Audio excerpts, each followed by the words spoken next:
माझा पुढचा प्रश्न आहे तो थोडा मराठी माणूस ओरिएंटेड आहे.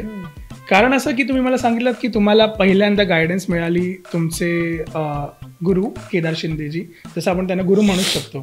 त्यानंतर अंकुश चौधरी तुमचे मित्र, भरत जाधवजी तुमचे गुरु कम मित्र, हे सगळे मराठी माणसं आहेत. पण सध्याच्या काळात लोक, जसं तुम्ही म्हणालात की तुम्हाला ह्या सर्व लोकांनी मोटिवेट केलं, पुढे आणलं, तुम्हाला शिकवल्या गोष्टी, तुम्हाला पुढाकार दिला.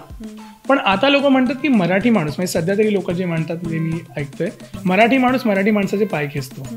ह्यामध्ये तुम्हाला कितपत सत्य वाटतं आणि या स्टेटमेंट बद्दल तुम्हाला काय वाटतं? मराठी माणूस मराठी माणसाचे पाय खेचतो असं नाही म्हणता येणार, पण ज्या पद्धतीने गुजराती किंवा म्हणजे त्यांचं ना बिझनेस सेन्स स्ट्रॉंग आहे आपल्यापेक्षा असं मला वाटतं.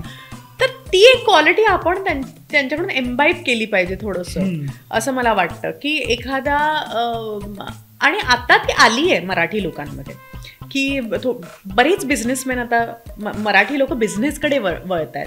कारण की पूर्वी आपली जी संस्कृती होती ती नोकरी करायची, एक इन्कम घ्यायचं आणि आपला सुखी संसार करायचा. पण आता आपली मराठी मुलं आहेत ती धाडशी झाली आहेत, ती आता बिझनेस करू पाहत आहेत आणि अगदी मुंबईत महाराष्ट्रात नाही तर परदेशात जाऊन सुद्धा बिझनेस स्वतःचे उभे करतायत.